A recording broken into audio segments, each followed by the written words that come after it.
आज cell cycle class number 6 में cyclin CDK regulations देखेंगे और इसका क्या तरीका है, कैसे ये मैकेनिज्म होता है, उसको हम लोग डिस्कस करेंगे।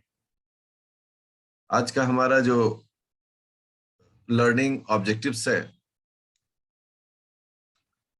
वो लर्निंग ऑब्जेक्टिव जो है आज हमारा,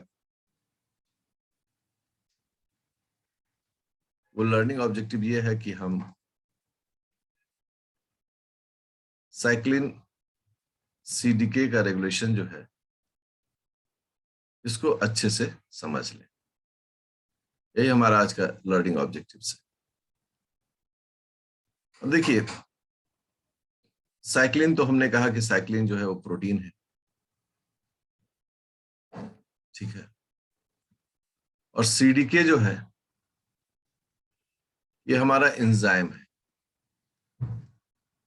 ठीक है, जो प्रोटीन से बना हुआ है। जब दोनों ये आपस में जुड़ते हैं तो साइक्लिन एक्टिव हो जाता है। साइक्लिन सीडीके यह जो है वो एक्टिव हो जाता है और जो काम होता है उस काम को ये परफॉर्म करता है। बड़ा एक मतलब हम बोलते हैं ना, स्ट्रेट लाइन हमारा एक थॉट प्रोसेस है कि जब साइक्लिन से उसका सीडीके जुड़ेगा तो ये काम होगा। तो अब साइक्लिन से सीडीके जुड़ेगा तो ऐसे ही तो नहीं जुड़ेगा, कुछ तो उसके इन इनऑट्स होंगे।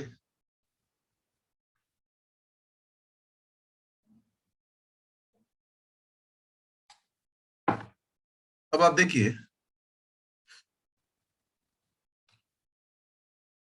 हम लोग सबसे पहला केस देखते हैं। केस नंबर 1, सीडीके जो है इनएक्टिव। सीडीके इज इनएक्टिव, मतलब सीडीके अभी काम नहीं कर रहा है, ठीक है। सीडीके अगर काम नहीं कर रहा है तो क्या साइक्लिन से बाइंड कर पाएगा? तो हम लोग कहते हैं नहीं बाइंड कर पाएगा, इसलिए कि सीडीके को एक्टिव होना पड़ेगा। सीडीके कैसे एक्टिव होगा, क्यों ये इनएक्टिव है, ये देखने का विषय है ना। यही चीज अभी हम लोग देखने जा रहे हैं। सीडीके इनएक्टिव है क्योंकि साइक्लिन नहीं है। साइक्लिन इज सबस्ट्रेट, तो सबस्ट्रेट इज नॉट देयर। अगर सबस्ट्रेट वहां नहीं है तो एंजाइम क्यों कर एक्टिव होगा? एंजाइम इनएक्टिव रहेगा। सेकेंड, सीडीके जो है is partly blocked by a slab protein। कौन सा प्रोटीन? Slab protein. स्लैब आप जानते हैं, किसी नाली के ऊपर ढका जाता है, वैसा स्लैब प्रोटीन। तो ये दो बहुत महत्वपूर्ण जो जानकारी है यहां पर हमें प्राप्त हो रहा है। पहला कि ये कि अगर साइक्लिन एब्सेंट हो तो सीडीके एक्टिव नहीं होगा, सबसे पहली बात होती है। दूसरा, अगर सीडीके इनएक्टिव है वह इसलिए है क्योंकि उसमें एक स्लैब प्रोटीन होता है जो उसको ब्लॉक करके रखता है, सीडीके को ब्लॉक करके रखता है। मतलब सीडीके के काम को वो होने नहीं देता है। भाई रुक जाओ, तुम नहीं कर सकते हो। क्यों नहीं कर सकते? क्योंकि साइक्लिन नहीं है, ठीक है। अब इस चीज को हम एक डायग्रामेटिक रिप्रेजेंटेशन में देखने की कोशिश करते हैं। तो देखिए, ये है हमारा सीडीके, दिस इज सीडीके। और सीडीके में एक प्रोटीन जो इसका एक्टिव फोल्डर होता है, वहां पर एक खास तरह का स्लैब है। आप देखेंगे यहां पर एक स्लैब हम बना रहे हैं, स्लैब। और ये जो स्लैब है, ये स्लैब एटीपी को जो बाइंड करने वाला लूप है प्रोटीन का, उस लूप को ये ब्लॉक करके रखता है। देखिए, अब यहां पर हम लोग क्या बोल रहे हैं इसको? Slab protein. ये स्लैब प्रोटीन। ओके, और यह जो है वह क्या है, एक इनएक्टिव टी लूप है, इनएक्टिव टी लूप, ठीक है ना, इनएक्टिव टी लूप है। आगे देखेंगे इसका स्ट्रक्चर तो आपको टी लूप की तरह दिखेगा ये। और यहां पर इससे जुड़ा हुआ है एटीपी, एटी। अगर ये स्ट्रक्चर है इसका मतलब आप समझ जाएं कि ये क्या है, सीडीके इनएक्टिव है, सीडीके इज इनएक्टिव। अब होता क्या है कि जैसे ही साइक्लिन प्रोटीन की एंट्री होती है, कौन से प्रोटीन की, साइक्लिन प्रोटीन की, देखिए ये है इसका साइक्लिन प्रोटीन, इसको स्ट्राइप्ड कर देते हैं, ठीक है ना, हाँ अभी ठीक है, ये हो गया साइक्लिन प्रोटीन। तो अब साइक्लिन प्रोटीन का मतलब है कि ये इसका सबस्ट्रेट है तो जुड़ेगा इस एंजाइम से। तो जैसे ही जुड़ने का प्रोसेस होगा उसी वक्त स्लैब जो है, स्लैब प्रोटीन जो है वो यहां से निकल जाएगा। देखिए स्लैब जो है वो क्या हो गया, आउट हो गया। हम यहां लिखते हैं स्लैब प्रोटीन इज रिमूव्ड, हट गया यहां से। और अब रिजल्ट क्या हुआ, अब ये रिजल्ट हुआ कि साइक्लिन सीडीके कॉम्प्लेक्स बन गया, साइक्लिन सीडीके कॉम्प्लेक्स। देखिए यही था साइक्लिन सीडीके अपना, ठीक है। अब यहां पर आप देख रहे हैं साइक्लिन सीडीके कॉम्प्लेक्स बन गया। अब जब स्लैब वहां से निकल गया है तो जो इनएक्टिव टी लूप है वह फोल्ड बनाकर, देखिए कैसे फोल्ड बनाता है, वो किसके साथ इंटरेक्ट कर रहा है, अब वो इंटरेक्ट कर रहा है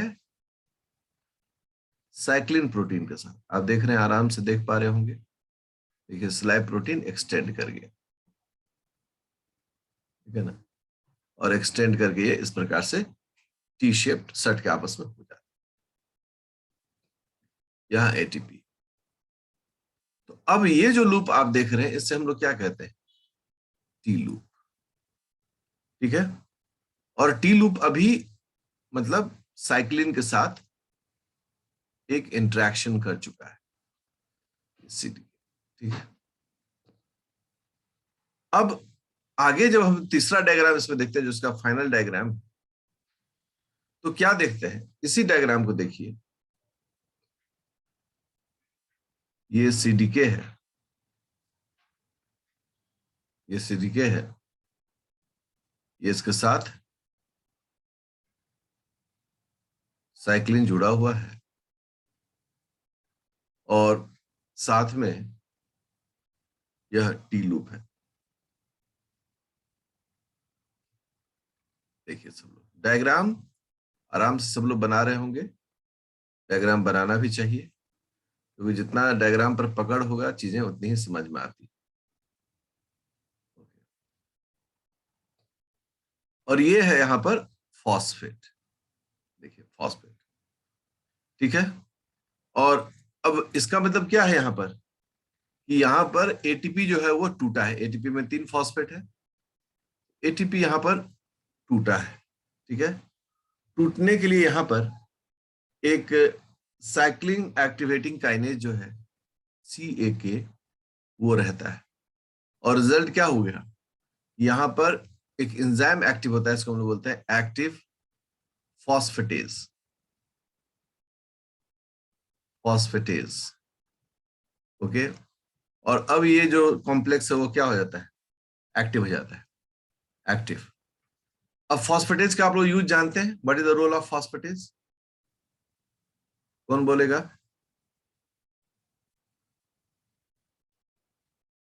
फॉस्फेटेज क्या करता है, रिमूवल ऑफ फॉस्फेट। बिल्कुल सही।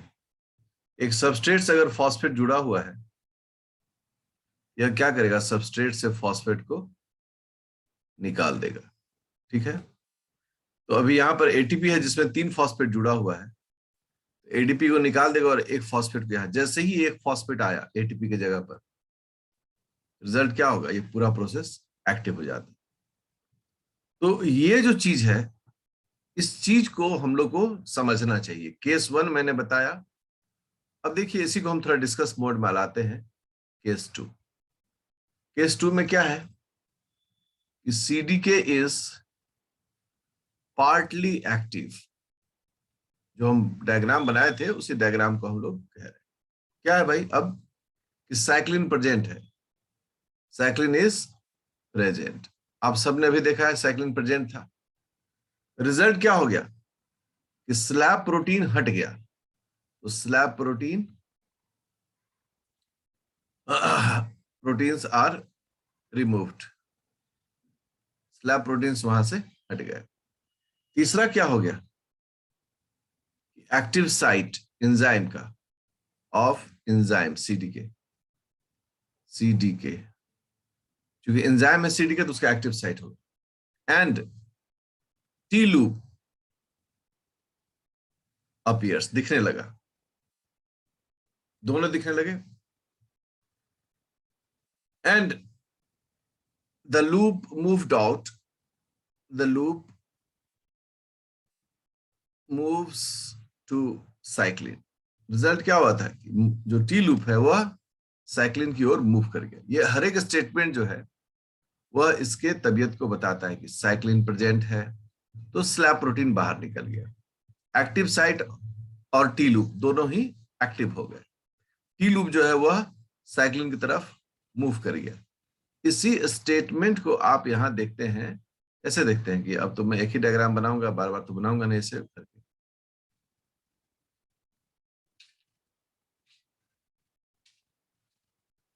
ऐसे ही डायग्राम बनाए थे, यही है। इस तरह से यही चीज को कह रहा है। और ये जो है यहाँ पर, जैसे हम काल्पनिक मानते हैं कि यहाँ पर एक एक्टिव साइट, यहाँ पर एक एक्टिव साइट है, ये भी ओपन, टी लूप भी ओपन हो गया है ना। और ये सीडी साइक्लिन जो है ये भी इससे बाइंड कर गया। इसी डायग्राम को वहां पर डिस्कस किया गया। और केस 3 में क्या है, केस 3 में तो हम लोग लास्ट पढ़े थे, उसमें डायग्राम में इसको बनाए थे। CDK is fully active, CDK जो है पूर्ण रूप से वो सक्रिय हो गया है। अगर पूर्ण रूप से एक्टिव हो गया है तो इसका मतलब क्या है इसका मतलब है कि जो सीडीके है उसका फॉस्फोराइलेशन होगा। फॉस्फोराइलेशन, फॉस्फोराइलेशन का मतलब क्या होता है, फॉस्फेट को जोड़ना।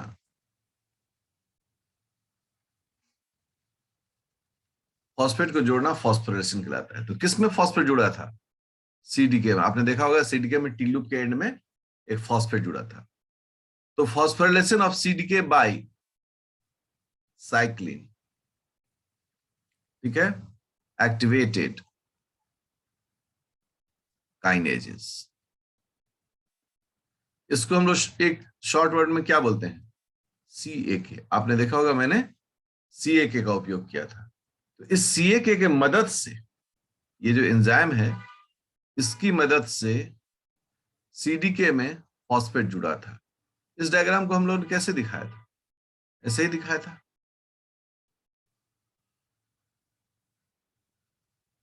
ठीक है, यही हम लोगों ने दिखाया था। ये जो फॉस्फेट का जोड़ है, और इसके लिए जो एंजाइम था उस एंजाइम को हमने क्या कहा था, CAK, that is called cyclin activated kinase. वो यहाँ फॉस्फेट जोड़ देता है। जैसे यहाँ फॉस्फेट जुड़ेगा एटीपी को हटाकर, वैसे ये एक्टिव हो जाता है। इसी स्टेटमेंट को यहाँ पर हम लोग दे रहे हैं कि फर्दर कि टी लूप जो है is further activated by conformational. T loop जो है उसके आकार में क्या होगा, बदलाव आएगा, और उस बदलाव से साइक्लिन सीडीके जो है वह बढ़ेगा। और रिजल्ट क्या होगा, द साइक्लिन सीडीके एक्टिविटी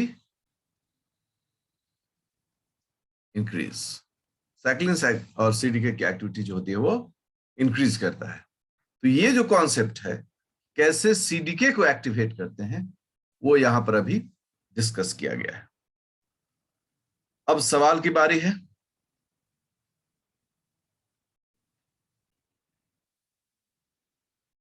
देखिए, जो सीडीके ठीक है और साइक्लिन से जुड़ा हुआ है,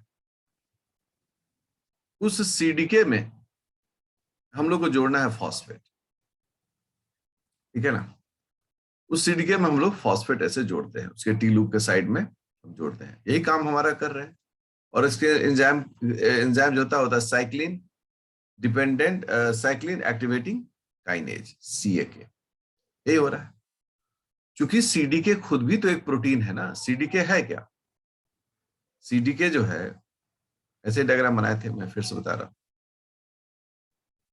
यही हमारा सीडीके। तो सीडीके खुद भी तो एक प्रोटीन है ना, जो एंजाइम के रूप में काम करता है। इसको लोग बोलते हैं प्रोटीन एंजाइम।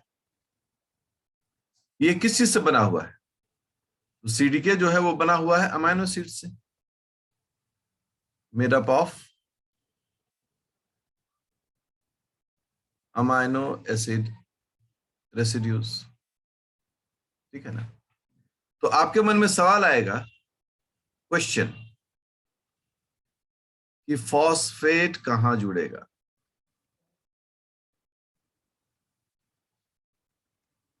है ना, सवाल आया।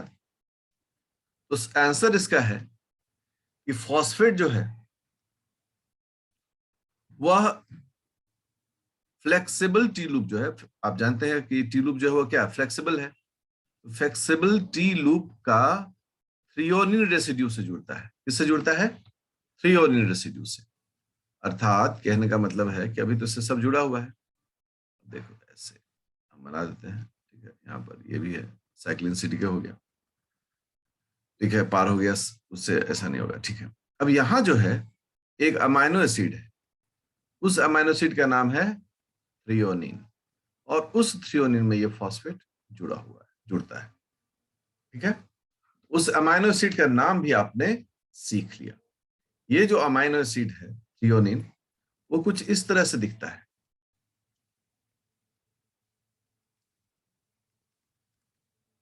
ठीक है।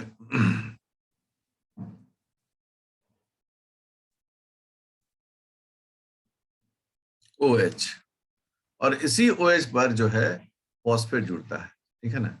इसी जगह पर जो है फॉस्फेट आकर जुड़ता है। ये फॉस्फेट देखो जुड़ दिए।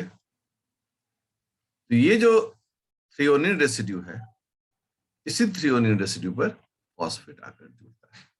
और ये थ्रियोनिन रेसिड्यू किसका हिस्सा होता है? Flexible T loop. और फ्लेक्सिबल टी लूप किसका होता है? सीडीके का। तो मुझे लगता है कि ये मुद्दा एकदम क्लियर हो चुका है। जहां दिक्कत लगे वो फिर से आप हमसे सवाल पूछ सकते हैं। अब इससे आगे हम बढ़ते हैं और चलो हम एक आपसे कुछ ऐसे बातचीत करते हैं। हमारे पास 4 डब्बे हैं, 3 ही डब्बा रखते हैं, ठीक है ना। हम G2 को अलग से नहीं रखते। एक हमारा है वो G1, एक S एंड G2 है, और एक M है, ठीक है। अभी हमारे पास बहुत सारा मटेरियल्स है। आप देखिएगा, पहला ये मटेरियल है, दूसरा ये मटेरियल है, तीसरा, कहते हैं ना कि थोड़ा सा एक मजेदार क्विज हो जाए, ये मटेरियल है, ठीक है ना। ये साइक्लिन A है, ये B है, ये D है, और ये E है, ठीक है। और हमारे साथ है CDK।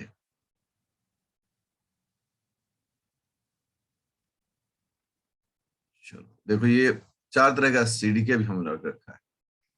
CDK1, CDK2, CDK4, CDK6, अब हमको इसमें से उठाकर जीवन में भरना है। हम किसको भरेंगे बताइए आप लोग।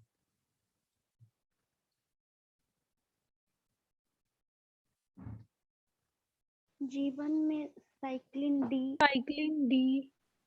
ठीक है, हम साइक्लिन डी भरते हैं।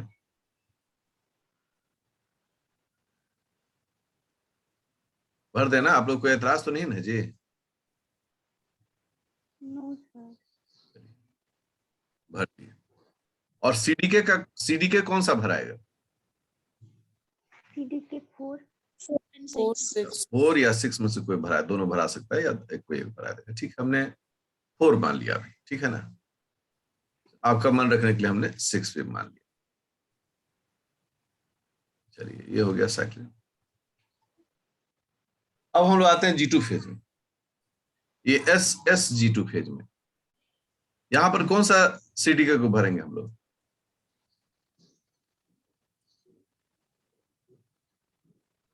सीडीके 2। अच्छा ठीक है, सीडीके पूछे हैं, सीडीके वो हम भर रहे हैं। और साइक्लिन कौन सा भरेंगे? साइक्लिन ए। साइक्लिन 1। इंटरेस्टिंग आप लोगों को लग रहा होगा गेम, तो बड़ा मजेदार गेम है, अच्छा लग रहा है, समझ में भी आ रहा है। और लास्ट जो एम फेज है उसमें हम लोग क्या भरेंगे? सीडीके में सीडीके 1। और साइक्लिन में क्या भरेंगे? Cyclin B. बहुत बढ़िया, आप लोगों ने बहुत सही आंसर किया है और ये बताता है कि आप सिंसियरली चीजों को पढ़ रहे हैं, ठीक है ना? इस घटना को कहा जाता है sub cellular localization of cyclin and CDK. Cell में जीवन फेज में जो चीज एक्यूमुलेट रहेगा, G2 में कोई दूसरा चीज एक्यूमुलेट रहेगा और M में कुछ तीसरा चीज एक्यूमुलेट रहेगा। अब जरा देखो जो हम कह रहे हैं, अब उसको बोलो। अब हम सेल में आ गए, सीख रहे हो ना सब अच्छे से? ये सेल में न्यूक्लियस, और अभी सेल M फेज में इंटर कर रहा है। M फेज में जो है वो सीडीके 1 है, जिसको हम लोग क्रॉस इंडिकेट किए हैं, और साइक्लिन बी है, जिसे हम लोग सर्किल डॉट किए हैं। अब हमको इस जगह इसको लोकेट कराना है। हम किस जगह पर कराएंगे? सेल के अंदर में ये सारे मटेरियल कहां अभी जमा रहेंगे? तो हम कहेंगे चूंकि सर सेल डिवीजन होने वाला है और सेल डिवीजन में न्यूक्लियस का डिवीजन होता है पहले, इसलिए सारे मटेरियल जो हैं बेसिकली न्यूक्लियस के पास रहेंगे या न्यूक्लियस के अंदर रहेंगे या फिर न्यूक्लियस के अंदर रहेंगे। मेरी बात समझ में आ रही है? न्यूक्लियस के पास या न्यूक्लियस के अंदर में सारा मटेरियल रहेगा। Are you getting me? क्यों भाई? Yes sir. प्लाज्मा मेम्ब्रेन के पास नहीं रहेगा? नहीं, प्लाज्मा मेम्ब्रेन का डिवीजन नहीं होने वाला है, तो क्यों प्लाज्मा मेम्ब्रेन के पास रहेगा? वहां बिल्कुल नहीं रहेगा, एकदम नहीं रहना चाहिए। इनका लोकलाइजेशन इसके इर्द गिर्द होगा एम फेज में। बहुत बढ़िया, आपको अब बहुत सारी बातें समझ में आनी शुरू हो गई। अब देखो, अब हम लोग फेज बदल रहे हैं, ठीक है? हम लोग फेज बदल रहे हैं। हम लोग जो है अब एस फेज में, साइक्लिन अगर इसमें एस फेज के यूज कर रहे हैं तो साइक्लिन हो गया ए और सीडीके हो गया 2, ठीक है? अब आप देखिए कि इनका लोकलाइजेशन कहां होगा, क्योंकि डीएनए रेप्लिकेशन होना है और डीएनए न्यूक्लियस के अंदर में है, सारा जो मटेरियल है वो यहीं पर होगा। क्या इसको न्यूक्लियस से बाहर होना चाहिए? जल्दी बोलो, होना चाहिए क्या? नहीं, क्योंकि डीएनए में कहाँ लोकेट करता है? न्यूक्लियस के अंदर। तो एस फेज में भी ये सारा कुछ न्यूक्लियस के अंदर में लोकेट करेगा। यही मुद्दा अगर जीवन फेज में आता है,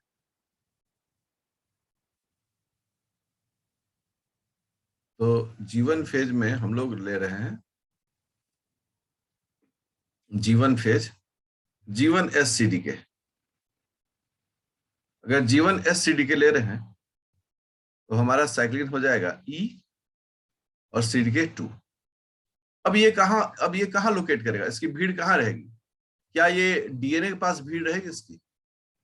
तो सर डीएनए के पास अब उतनी भीड़ तो रहने की जरूरत नहीं है ना। अब इसका भीड़ रहेगा कहां पर? जहां पर राइबोसोम, क्योंकि राइबोसोम से क्या बनाना है? प्रोटीन्स बनाने। उसके इर्द गिर्द ये जो एंजाइम सीडीके है वो सब का लोकलाइजेशन रहेगा। माइटोकॉन्ड्रिया की एक्टिविटी को ज्यादा बढ़ाना है, उसके इर्द गिर्द इस ग्रुप के एंजाइम्स जो है वो रहेंगे।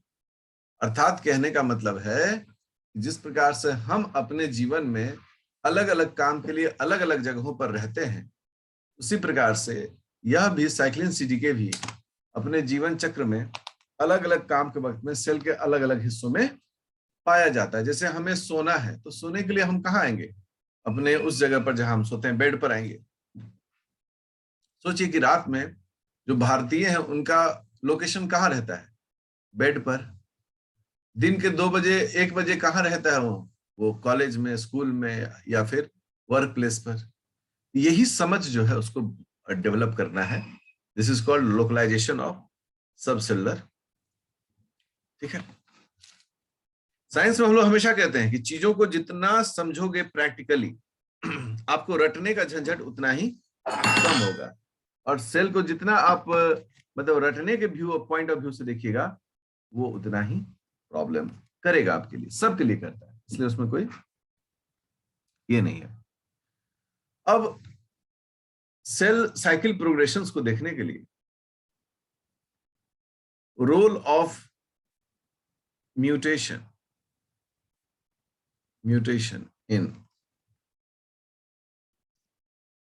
सेल साइकिल रेगुलेशन, ठीक है ना। सेल साइकिल रेगुलेशन में म्यूटेशन का क्या रोल है, ठीक है ना। तो पहले हम तो ये देखें कि म्यूटेशन का मतलब होता क्या है। म्यूटेशन का मतलब होता है sudden inheritable changes in gene,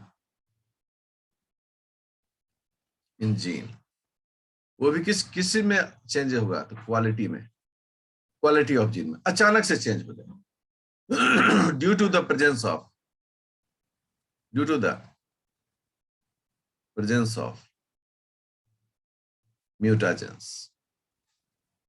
mutagens और टॉटोमेरिज्म। कहते हैं कि जीन में अचानक से बदलाव हो जाए, उसके क्वालिटी में बदलाव हो जाए, गुणवत्ता में बदलाव हो जाए, और किसके कारण हो? म्यूटाजेंस के कारण है। फिर नेचुरल प्रक्रिया है टॉटोमेरिज्म, ठीक है। उसे हम लोग बोलते हैं म्यूटेशन। ये म्यूटेशन काम कैसे करेगा? हम लोग बोलते हैं कि mutation in gene, mutation in the gene मतलब डीएनए। अगर डीएनए में म्यूटेशन हो जाए तो क्या हो जाए?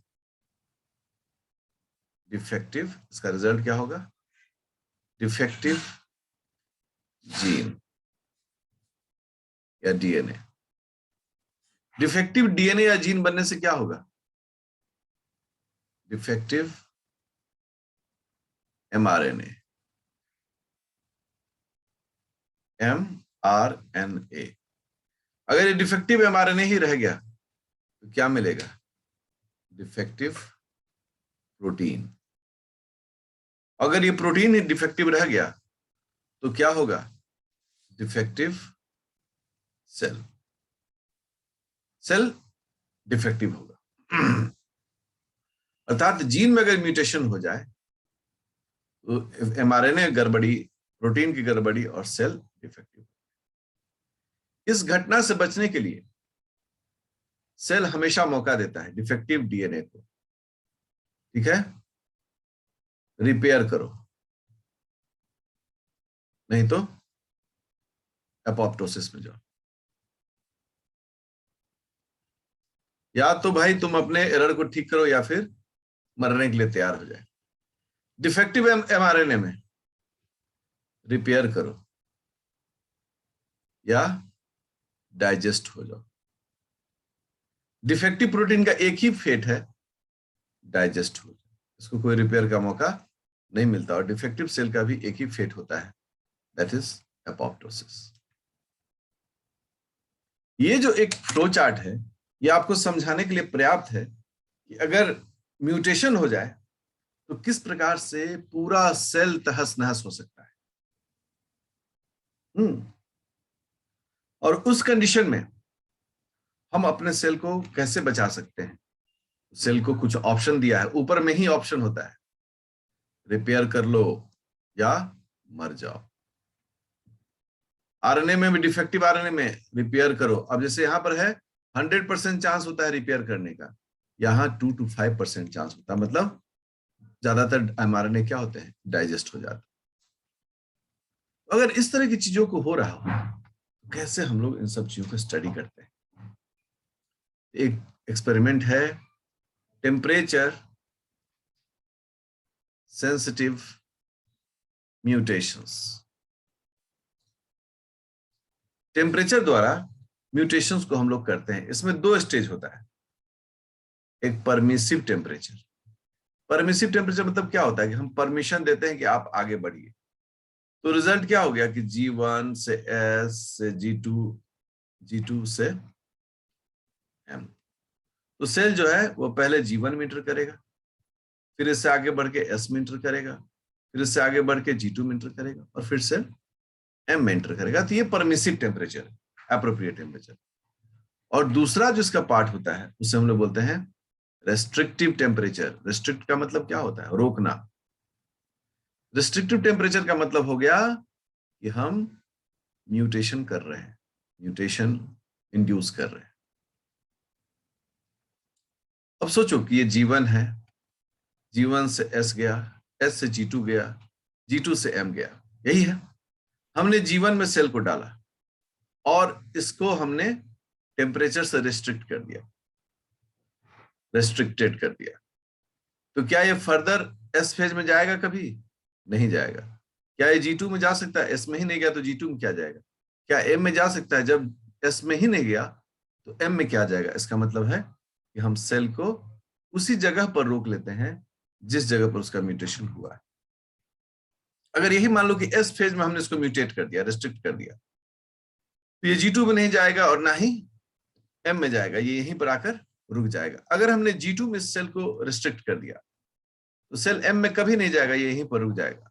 कहने का मतलब है कि म्यूटेशन जो है यह सेल साइकिल के प्रोग्रेशन पर बहुत महत्वपूर्ण रोल अदा करता है। और एक स्टडी करते वक्त में हमें इन सब चीजों को ध्यान देना पड़ेगा। तो सेल साइकिल के जितने भी टॉपिक्स होते रहेंगे उसमें म्यूटेशन पर विशेष रूप से हम लोग चर्चा करेंगे। मान लो जैसे साइक्लिन है, साइक्लिन का एक जीन होगा ना, तो जीन ऑफ साइक्लिन, अगर इसमें म्यूटेशन हो जाए तो साइक्लिन कैसा बनेगा? डिफेक्टिव। तो पता चला कि साइक्लिन जो है वो सीडीके से जुड़ नहीं पाया। मतलब जो आपको जिस लेवल में थॉट प्रोसेस डेवलप करना होता है, पहले होता है कि बेसिक समझे आप, साइक्लिन क्या है, सीडीके क्या है, ये सब आप समझ लें। उसके बाद इसका एप्लीकेशंस आपको समझना पड़ता है। और अभी एप्लीकेशंस के लिए हमें वक्त है, अभी हमको आगे बढ़ना है, तो हम 1 to 1 करके एप्लीकेशंस भी देखते चलेंगे, म्यूटेशन का क्या रोल होता है। तो इस टॉपिक में जो अभी हमने पढ़ा सीडीके रेगुलेशन, उसका प्री रिक्विजिट्स था, मतलब लर्निंग ऑब्जेक्टिव हमारा था कि हम सीडीके कैसे काम करता है, कैसे टी लूप का काम होता है, कैसे वो साइक्लिन से इंटरेक्ट करता है। तो ये हम लोगों ने अभी सीखा। अगला क्लास जो है वह क्लास है सीडीके इनहिबिटर्स के बारे में, जो इसी टॉपिक का अगला रूप है।